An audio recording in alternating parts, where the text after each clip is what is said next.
And ultimately, our fundamental goal is to be creating sustainable, livable cities for future generations. If my street doesn't have a van going down it, I know that if my daughter runs into the road by accident, I am, yes, still very annoyed, but I know that there's less risk. Or if my dog runs off lead because he's a naughty spaniel.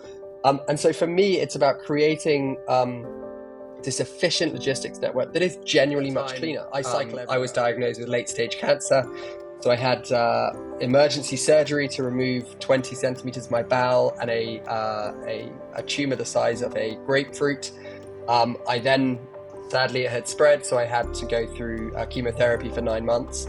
And throughout this time, I was determined to keep on working. I didn't want to be sitting at home. So Transport for London never knew I was sick. I was still going to the meetings. If I needed to go throw up, I'd go to the bathroom, take some more anti-sickness pills, and try not to throw up on anybody. But it really changed my perspective a lot, that I knew, I've always been determined, but I wanted to be even more determined, and I wanted to get out there and see how we could actually change a few more things.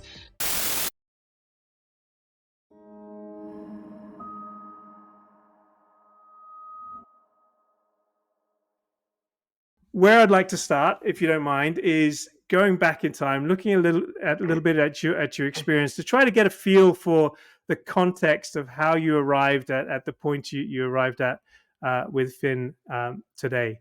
So the first thing I saw, which sort of jumped out, was your beginning in L'Oréal in brand marketing. Now, brand marketing, I can see that as a thread, but L'Oréal, how did that happen, and what did you get out of that experience? Yeah, so I ended up at L'Oréal by mishap, really. I ended up doing an internship in New York during my final year of university, and I was working for McCann Erickson, and one of the clients was L'Oréal. And I couldn't get a job in New York, sadly, because I didn't have the right visa. But the L'Oréal team there very kindly put me in touch with the UK team, who offered me a job in the October of my final year of university, um, and said, all you have to do now is turn up in September of the following year. And so I was like, well, that's great. They said, we don't care what happens between now and then. We'll just see you in September. So I signed the contract. And I started L'Oreal. I have to say, I did not enjoy it from day one. I don't care about shampoo. I don't care about skincare.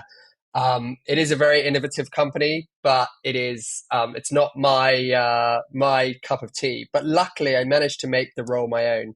I launched one of L'Oreal's first ever digital mobile campaigns.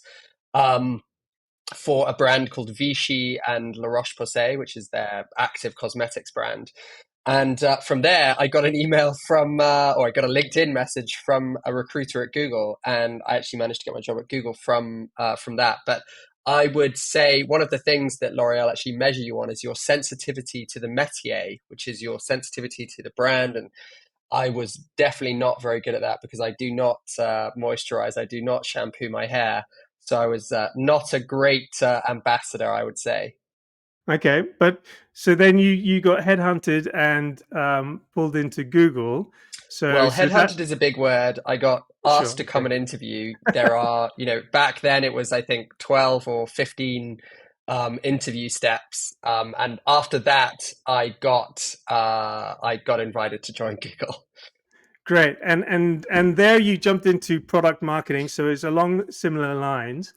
And you were there for 3 years. And how was that experience? I mean, I'm guessing. I absolutely love Google. I joined actually starting with the B2B marketing team. My position there was to really cement Google as a partner for big brands rather than a frenemy. And so it was partnering and saying, look, we're not here to steal your budget, even though maybe Google was. It was really that we were going to be here to be thought leaders, to encourage your brands to spend more money, and it was great. I had a very large amount of leeway in terms of what I could do. We came up with a thing called Think Quarterly, which was like McKinsey Quarterly, but with a Google spin. And we did these amazing magazines, and it was voted actually by the New York Times as one of the most insane marketing products ever. And I had a fantastic time, but I wanted to move into B2C, so I moved onto the Chrome team. So we worked on making Chrome the number one browser in the UK and Europe, which we successfully achieved. Obviously, with Google's budget, that does make things slightly easier. We were spending a huge amount on TV and online ads, and we made Chrome the number one browser. But I was also responsible for the Google Doodle for the UK, how that looks. So it was a really, really great experience. When I joined Google, it was relatively smallish, but massive still.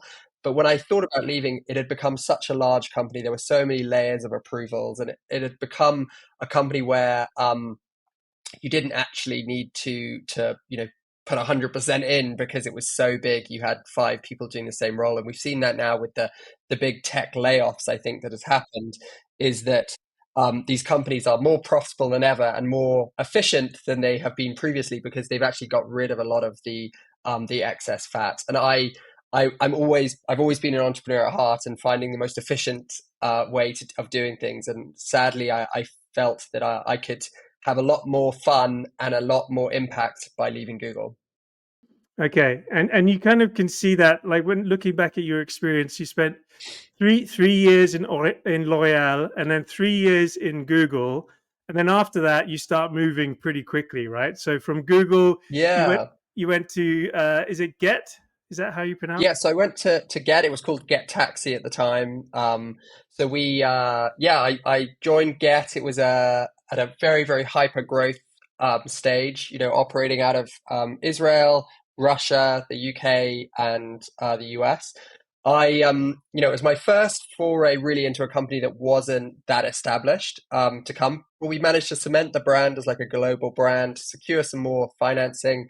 But to be honest, the founder had a different vision for what was going on that I felt that we should be achieving. And so I decided, I didn't want to spend more time there. And I'd got my kind of fill that I now had the confidence I could go and start my own company. So learned a lot, met a lot of great people. But sadly, the direction of the company was not something that I wanted to be involved in the long term. And sadly, now that company is kind of on its last legs. We've seen that the founder was kicked out. We've seen a lot of issues going on there.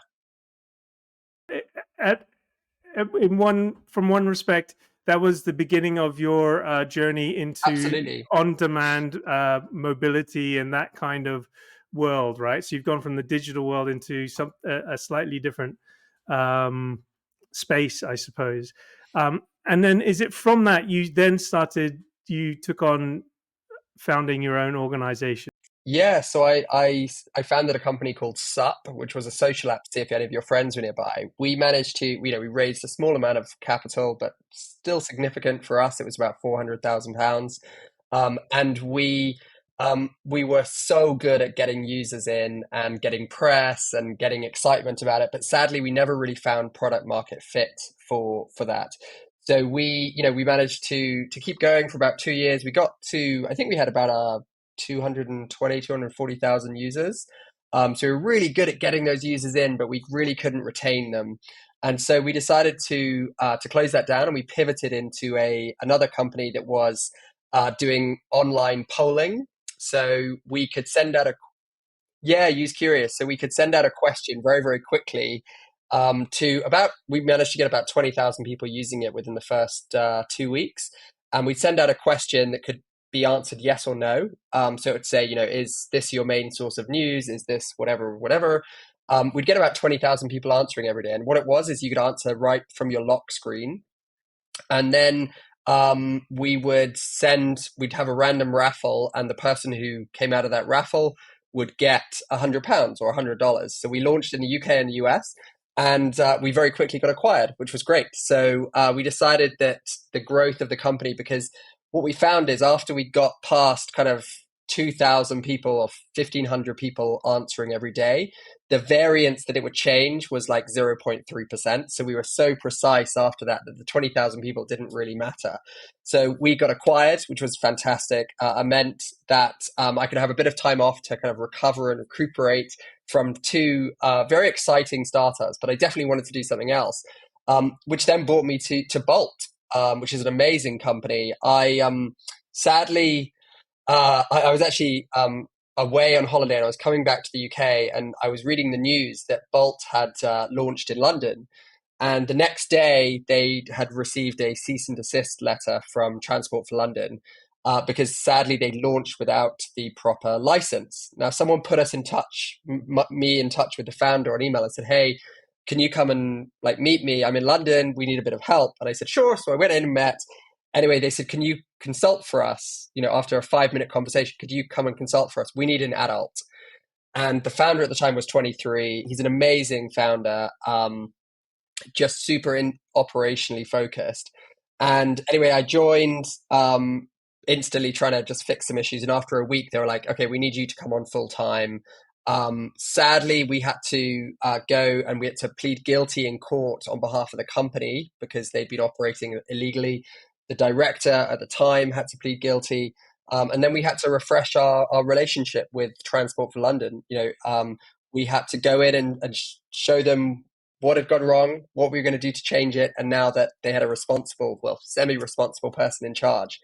But it was a lot of fun. We raised a huge amount of money from Daimler also, and then we launched other European cities. So we launched Paris, then we were looking at Germany, the Netherlands, and then finally we got the Transport for London approval to launch in London. Sadly, during that time, I was diagnosed with late-stage cancer.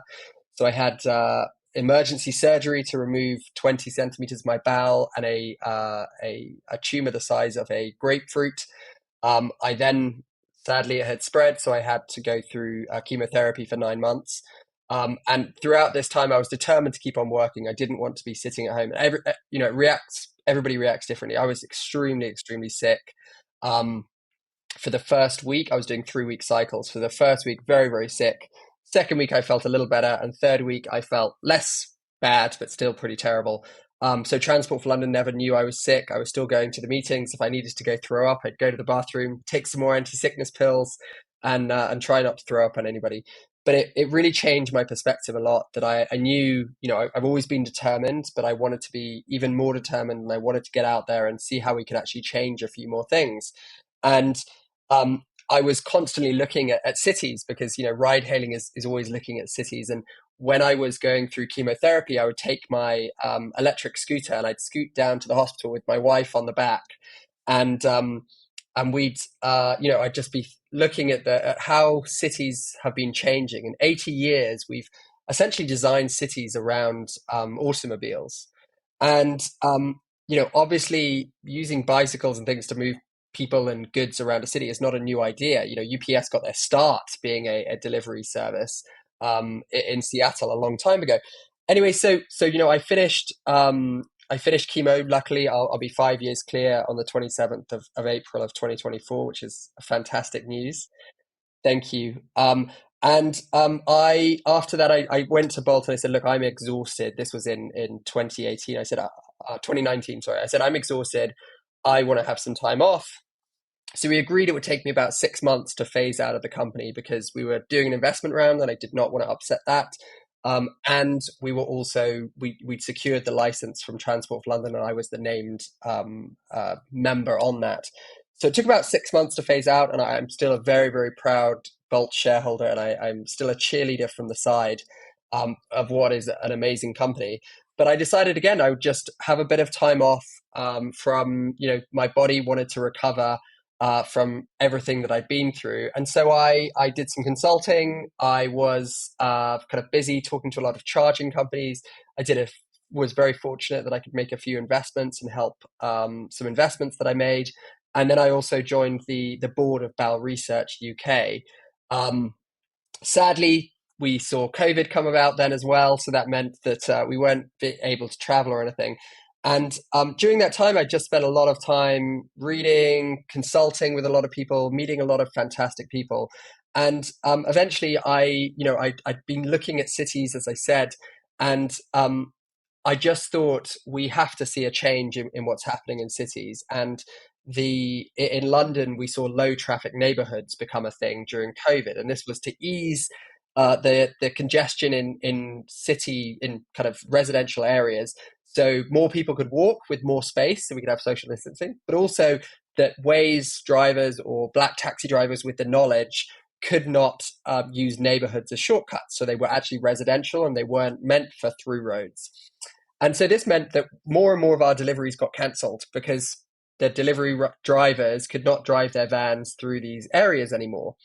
And so I thought, look, there, we know that e-cargo bikes are becoming even more efficient. We know that low traffic neighborhoods mean that it's becoming harder to deliver by a van. And we know that regulations are now pushing for sustainable delivery. And sorry, with Gen Z coming into fruition with their spending power, we know that Gen Z care so much. They're the eco-conscious consumer powerhouse.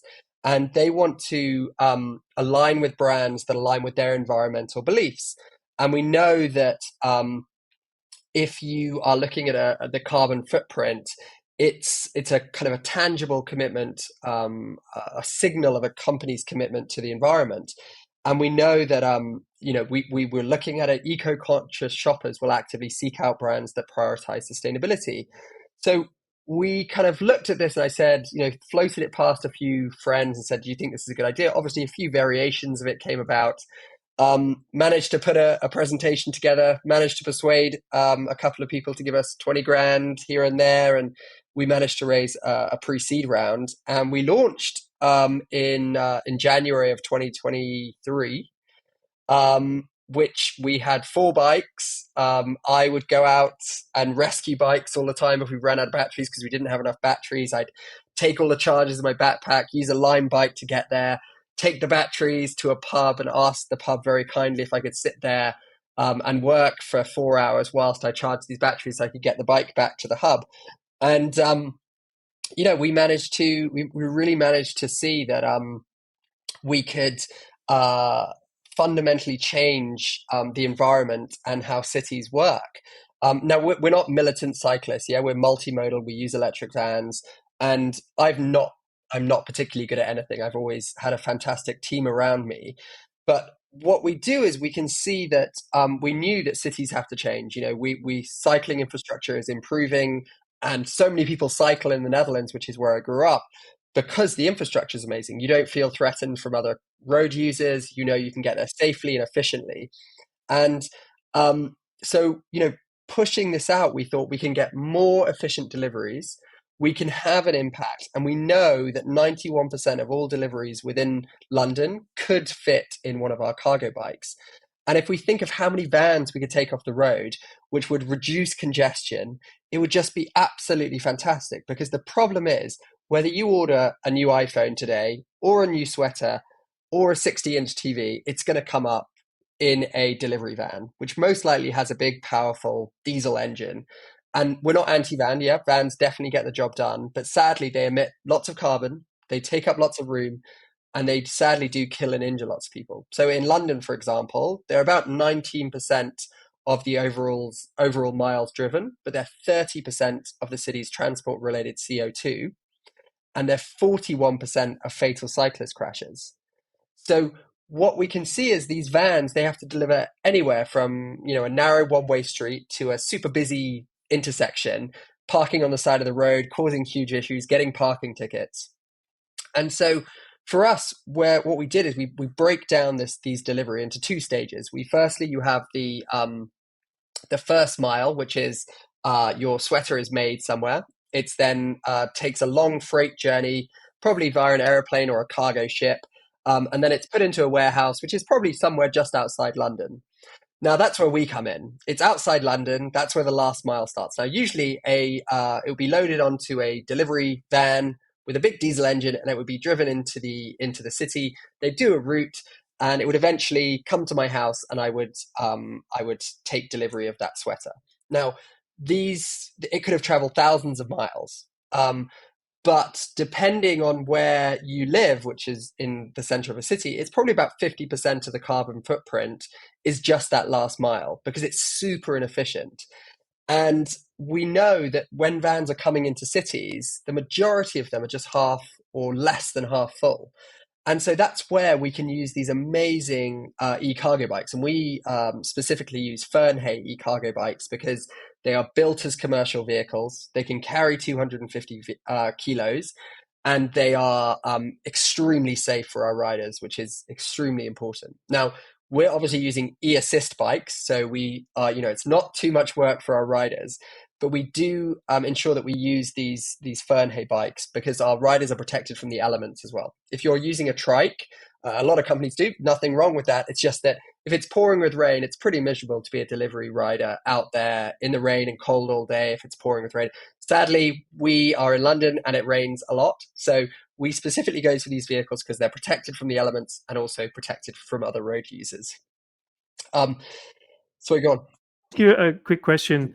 You mentioned that the last mile is super inefficient. Could you just expand on that, just so I get an understanding of exactly? Yeah, sure. So the reason the last mile is so inefficient is because it's going we're going to a distribution center to pick up in a diesel van. That van is very rarely full. So the majority of these vans, I think there was a study done recently in London found that only a small share of vans use more than 3/4 of their capacity. Most are using less than half. So if you think you have a van going there and it's picking up 50, 100 parcels, that van is definitely not full. We do middle mile van routes and we can take 2,000 parcels. That's a very full van. So if you think we're sending these vans out to a distribution center, maybe in Slough or Reading or somewhere near there, that van then drives in, or a convoy of vans drive in to different areas of London. Now, and they're all, less than 3/4 full. So what we do is we have one van or two vans that are totally full. They're electric. They bring that into our micro hub network. So we have two micro hubs in London. And from there, we fill up cargo bikes. So we can get around 300, depending on the size, obviously, we like small parcels. We can get around 300 parcels in a bike. And that is a full bike. It's having zero emissions. It's having zero kind of impact on the congestion of the city as well.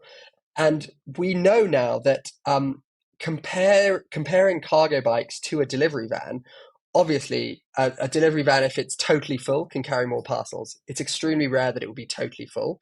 So yes, an e-bike has to go back and forth to a hub more often, but it can travel the same distance in approximately half the time because it's not having to stop in all the congestion. It's using the cycling infrastructure. But also, being a bike, you can park anywhere. So you can use the bike lanes and then you can park on the sidewalk or somewhere because it's a bike. Now, if you're a van, you have to find dedicated parking. You're maybe blocking the road, which is creating more congestion, which inevitably means more pollution as well. And so even if we switch all of the vans in London to electric, we're not going to change anything with the congestion. And inevitably, there's always going to be some fossil fuel vehicles that are still polluting. So we need to do something about removing the vans actually off the streets in London. And we know that there are cities now are bringing out specific rules about which vehicles can drive within particular areas. So in Paris, for example, delivery vans are only allowed in particular zones on weekends or after 8 p.m. on the weekdays. And those who break the rules, they get a fine. By 2030, we'll see that there are no diesel or gas powered vehicles allowed in these areas. And these, low emission zones, we have that in London. We know that we have them in Amsterdam and Berlin and lots of other places. So for anybody doing business now in Europe, in these major cities, it just makes sense to switch from vans to cargo bikes. And the big thing there is, though, that we have to say, look, we have to be green on top and black on the bottom line. So we have to ensure that we can offer a sustainable product, but it can't be more expensive because people are, no matter what studies say, people are not prepared to pay more for sustainability. So we have to make sure that we're more efficient with our operations by operating more efficient vehicles that can be faster because of the cycling infrastructure. So the really exciting thing is because we can be more efficient, we charge the same amount. We don't have to pay the subsidies or congestion zone charges or parking fees. We can actually make more money. But it's about getting brands to actually make that switch. And that's the really, really hard bit, which I spend the majority of my days on, is getting brands to switch to a sustainable option. Okay. So a couple of things I wanted to pull on there. Sure. First, using the cycling infrastructure to be more efficient and effectively to contribute to the reduction of congestion. Um, so what you're saying there is there's actually infrastructure in the city where the cyclists are separate from the general traffic. Is that correct? And your So that's the delivery gets to use majority of that. that infrastructure is in the Netherlands, but there are roads in Right. London. So there is the Right. biggest one is on the embankment where you're actually separated from the road, and so it's Right. very very safe. Our vehicles are very thin, but they Right. are bikes. You have to pedal. Without pedaling, they're not going anywhere. Right. So you Okay. do have to pedal, and it's just like a Lime bike. They are Right. e-assisted. Yeah. Okay. And so that gives you an advantage over the vans because you're not stuck in traffic as much. Is that correct? We're not polluting. We're Right. not stuck in traffic. We don't struggle Okay. for parking. And we're also, because we can fill up the bikes, we're not actually having a vehicle that's totally unnecessary. So we can bring our cost down because we don't need to operate, you know, £60,000 vans either. Right.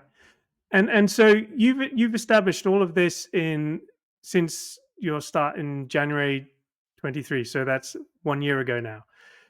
Well, How, just over a year. We're 15 months now, and we're going strong. But every day is different, and every day is a challenge. Trying to get customers to persuade customers they should care about sustainability because their customers do.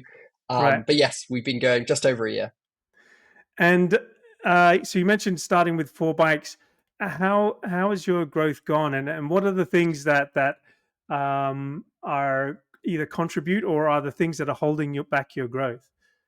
Yeah, so I often think of a startup. You know, you have this excitement when you first launch, and then you're like, oh no, now we haven't won all the customers we needed to. Oh, we won a customer, we didn't win a customer, and so my life is very much up and down a lot, and it's I talk to my wife a lot about this, that it's very interesting being married to an entrepreneur because some days we have fantastic news, and then the next day it could be the worst day ever because I don't know, a bike breaks or we can't deliver some parcels.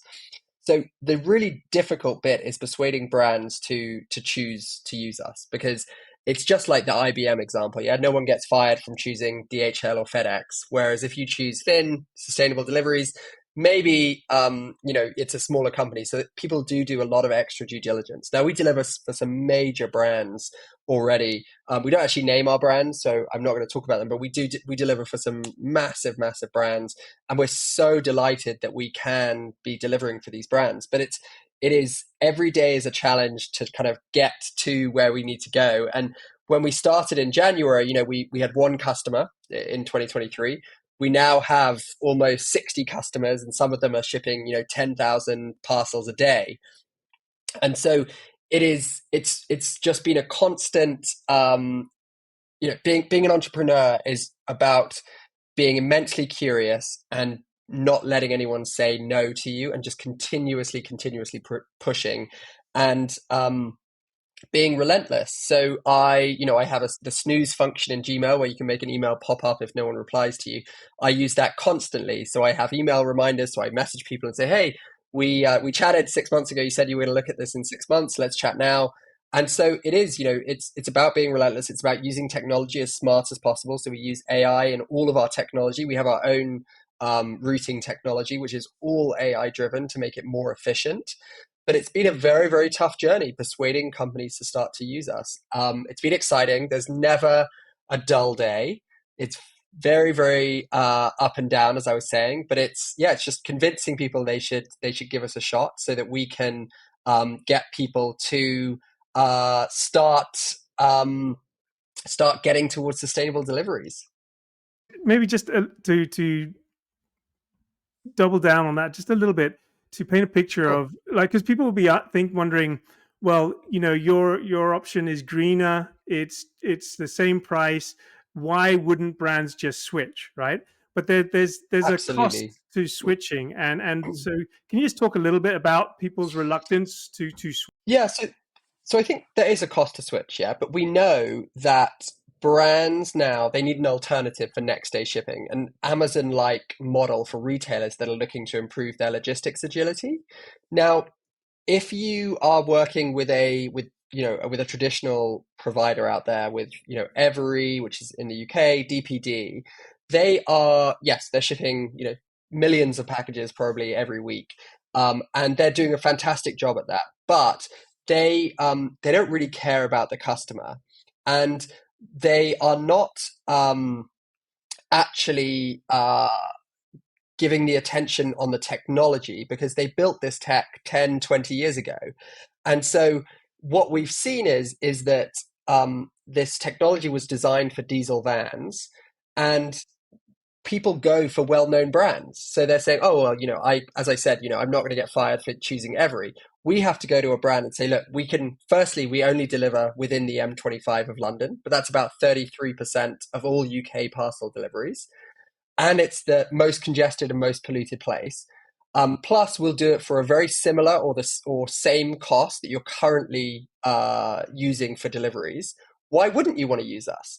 And so, how customers actually, the reason they pick us is four things. Is firstly, you need to get to net zero, because we know that the Corporate Sustainability Reporting Directive is coming, and we know that your consumers care about sustainability. We have to be affordable, as we said. We have to offer a better service, and we have to be more efficient. So by utilizing our technology and the cycling infrastructure. But there is it is just a big cost to change. We have to persuade, firstly, the kind of carrier manager or logistics manager.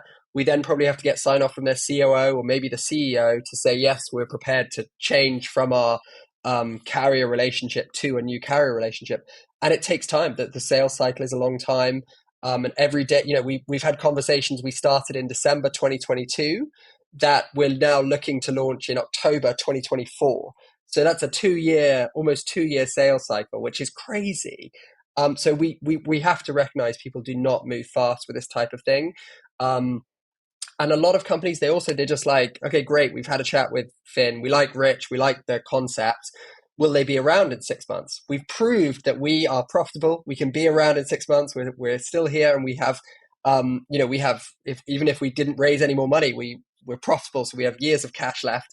But for us, it's about, we've convinced people that this is a very, very good option.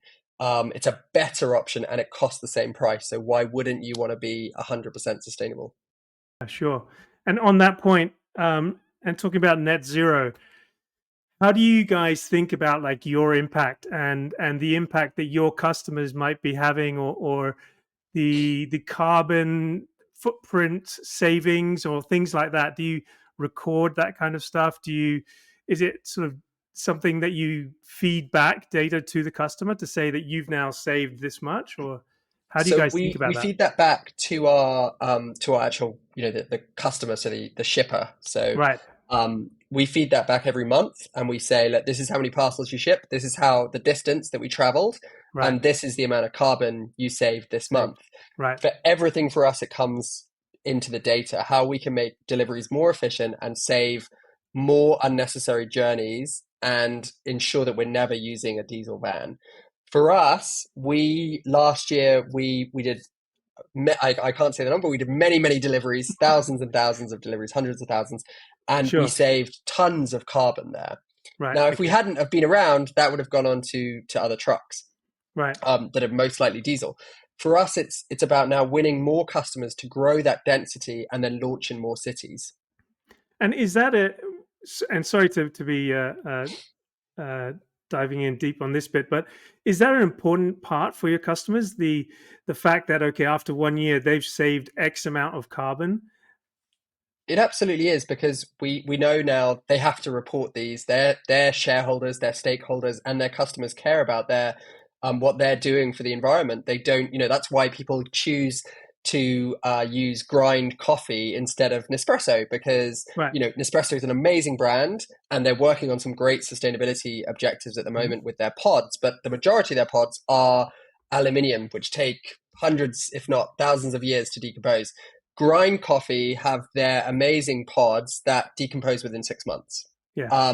So if you put them in the garden, they'd be gone, and it's actually good for the garden as well, because it's coffee obviously in there as well. So it's work. Some people are choosing specific brands because they care about the environment.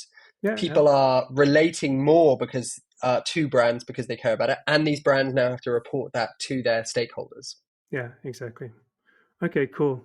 So the other thing that is critical to being successful as an entrepreneur is your team. Can you talk to me a little bit about your team? And I remember hearing you talk about your riders as well. But before we get to the riders, could you just talk about some of your core team? Yeah, so I mean, I think firstly, my wife can attest. I'm not the easiest person to be around all the time, but I'm always looking for solutions to problems. But my wife is the one who really makes me successful because she allows me to go do these crazy ideas and gives me that the ability that I can, if I work late a lot because I work with the US, that she can look after our daughter. So my wife is the real hero here, and we're a team together. But my co-founder, Chris, has tremendous amounts of experience in food logistics, starting businesses, and just operational efficiency. And so that's the core thing. We spend an hour together every morning just making sure that we're set up, we're straight with everything, we come up with new initiatives, and every decision we make is together. We don't, I'll bring a new customer in, we'll talk about it, we talk about the commercials. I'll then take that to Chris. Chris says yes or no. It's either, this can make us money or this will lose us money.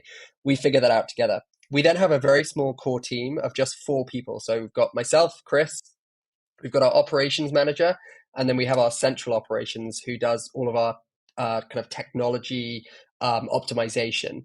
We then have warehouse associates. So our warehouse associates manage our warehouses and they sort parcels, they dispatch riders, they solve problems, and they ensure the warehouse is in good working shape. And then we have mechanics who are working on the vehicles to make sure that they are safe, firstly, but also in really good working order. So we're a very, very small team. We let technology make the majority of our decisions, so tracking the riders, integrating with the parcels, and our technology team sit in Romania. So we have a full tech team that sit in Romania, so that we're constantly building out our tech now and looking at how we can solve these really complex routing problems and returns to make sure that we can be as efficient as possible. But the really key thing for me is my relationship with Chris, is making sure that we are aligned on what we're doing. We are pushing forward every day in terms of bringing customers on, and we have total transparency in what that is. And a lot of that, it comes down to trust. It's about, if he says he's going to do something, I don't have to double check that he is going to do it or it's been done. If he says, if he knows that I'm following up with customers or whatever that is, it's a really core component, is the trust piece. And I've never really realized that before until probably about 6 months ago, how important that really is to me, that the clarity of I can send something, I know that it's going to get done, it's not going to get delegated to someone else, it's just going to get done, and it's going to be done to a very, very high level, rather than it being having to constantly chase up, worry, and then keep what's on someone else's shoulders should be on mine. Now, we know that as startups develop, they change constantly. Yeah. So startups, and it's just, if you are, I don't know, if you're building a shed, you need a different set of tools if you're building a house, or you then need a different set of tools if you're building a hotel. We very much went from building a tiny little dog house, if you like, into a slightly larger shed, and we're now kind of on our way approaching a house.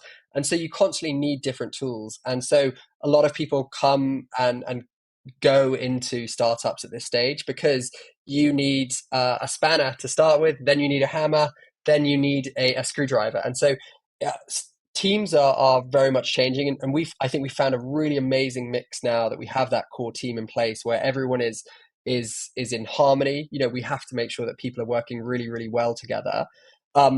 But it's about ensuring that you have a fantastic team around you. As I said earlier, I'm not particularly good at anything. I'm immensely curious. I like to find solutions to problems. But I have this amazing team that achieves so much, and it means that I can go and do and focus on the things that I'm good at rather than the things that they're good at. And so trust is a really, really important element there. Absolutely.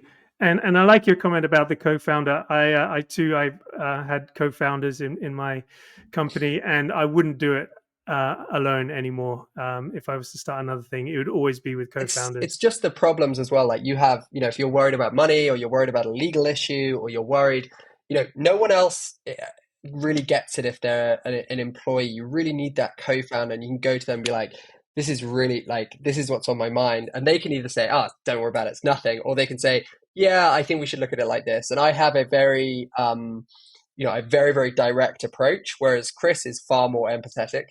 My wife tells me I have no empathy. I like to think I have a little, but Chris is very, very empathetic, and we can bounce off each other. And I'm very, very lucky that I have that relationship of trust, but also someone who can tell me, no, you're being a dick, or no, that's not a good way to go about this. And, vice versa, I'll do the same when I think that something is not going the way that it should.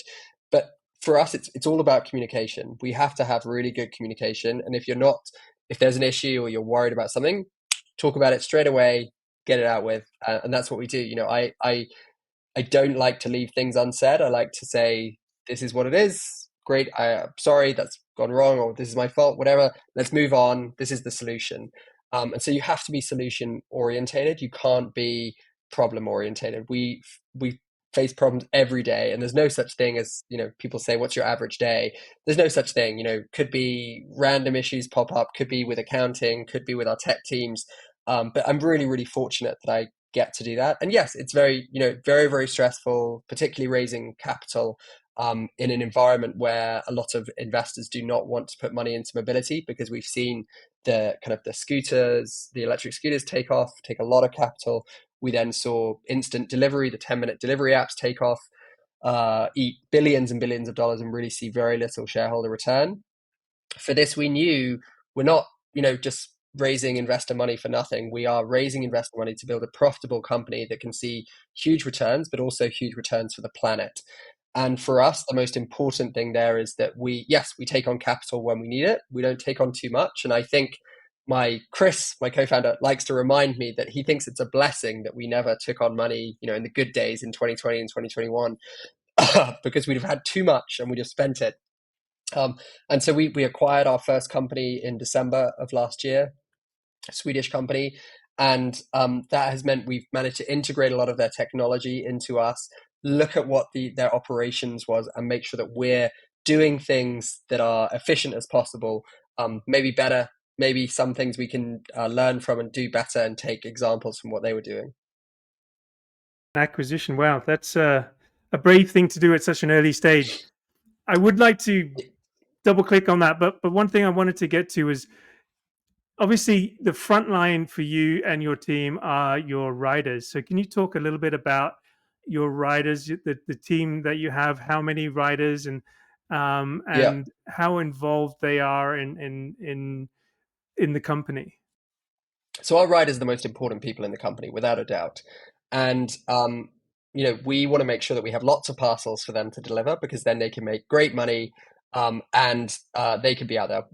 After a year of being with us, the riders become shareholders. So they then have a share in the company, and they can be launching forward from there. Some of our first riders are now warehouse associates. One of our riders is our central operations manager. So he started, amazing guy. He was studying his master's at the time, in engineering, and wanted to just earn some extra money. Started as a rider. He then became a warehouse associate very quickly, and we then promoted him to be central operations. And so for us, yes, people are starting as a rider. It gives us a very big talent pool, because you don't need a driving license. So people start as riders, but we want them to be fantastic riders, get promoted to be a lead rider, maybe become a mechanic, maybe become a warehouse associate, and then moves into an operations role. With the growth that we're seeing, we'll have so many roles available in different cities, but also in different warehouses in London. And so riders for us are so, so important. Yes, we want to make sure that they are doing a fantastic job representing the brand well, delivering parcels and riding well. But we have to make sure that they are given the best tools for that. So the best technology, the best vehicles, but also they have enough parcels to deliver. So we've got to constantly be making sure that all of those three things are in whack. But if we didn't have great riders, we would be nowhere. So we have to make sure that they're amazing. And that's why, our first ever, or one of our first ever riders leads our central operations. He does optimization. He runs a lot of things, and he was, a rider. So these riders are not, whenever you get your food delivered by Uber Eats or Deliveroo or something, these people they're just trying to earn some extra money. Uber drivers as well, Bolt drivers, they're just trying to earn some extra money. They could have, other normal jobs as well as being a driver or a rider. And it's just amazing to see that they're all individual entrepreneurs. They're all out there to just, making a better life for themselves. And there's a lot of dedication. We have lots of people who come and they've ridden for us now for over a year and they love it. And we say, do you want to be, would you like to be promoted to a warehouse associate? Some people say, no, I love riding, and I go out and I ride now once a month. And that's actually a lie. I didn't manage in March, but I did in February. I try to go out once a month and just enjoy it. I put my headphones in, I listen to some music, I go deliver parcels and just experience what it's like for a rider.